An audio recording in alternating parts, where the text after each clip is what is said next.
আজকে আমি চলে এসেছি দুর্গাপুরে Indian global grand trade fair মেলাতে। এই মেলা কিন্তু দুর্গাপুরে প্রথমবার, কারণ এই মেলায় দূর দূর দেশ থেকে মানুষরা এসে নিজেদের স্টল লাগিয়েছেন, যেমন Africa, Australia, Dubai, Karnataka, Kerala, এছাড়াও বিভিন্ন দেশের। তাই এই মেলায় কতদিন থাকছে, কত কী পাওয়া যাচ্ছে, আমি কিন্তু ভিডিওর মাধ্যমে সব কিছু তুলে ধরবো। স্কিপ না করে ভিডিওটা শেষ পর্যন্ত দেখবে। আর যদি আমার পেজে প্রথম হয়ে থাকো তাহলে কিন্তু অবশ্যই পেজটা ফলো করবে, আর যদি ইউটিউব থেকে দেখছো তাহলে কিন্তু সাবস্ক্রাইব করে বেল আইকনটা প্রেস করে দিও। তো সবার প্রথম চলে আসতে হবে আমাদের এই টিকিট কাউন্টারে, এসে টিকিট কেটে নিতে হবে, তারপর কিন্তু আমাদের মেলাতে এন্ট্রি হবে। তো এই মেলায় রয়েছে all types furniture, bedsheet, sofa, তাছাড়াও রয়েছে কসমেটিক্স, ঘর সাজানোর জিনিসপত্র, এছাড়াও রয়েছে আমাদের এখানে বিভিন্ন রকমের ফুড স্টল। তো চলো আমি কিন্তু এবারে মেলার ভেতরে আমি এবারে তো প্রবেশ করিয়ে সব কিছু সম্পূর্ণ আমি ভিডিওর মাধ্যমে দেখিয়ে দেবো। তো ভিডিওটা কিন্তু শেষ পর্যন্ত অবশ্যই দেখবে, চলো।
তাহলে ভিডিওটা কেমন লাগলো অবশ্যই কিন্তু আমাকে কমেন্টে জানিও। আর এই মেলা শুরু হয়েছে 9 জানুয়ারি থেকে, থাকছে 19 জানুয়ারি পর্যন্ত।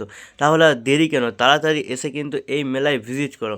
আর এই রকম ধরনের সব রকম আপডেট পেতে আমার চ্যানেলটাকে কিন্তু অবশ্যই ফলো করে পাশে থেকো। তো চলো বন্ধুরা, টাটা, দেখা হচ্ছে কিন্তু পরের নেক্সট ভিডিওতে।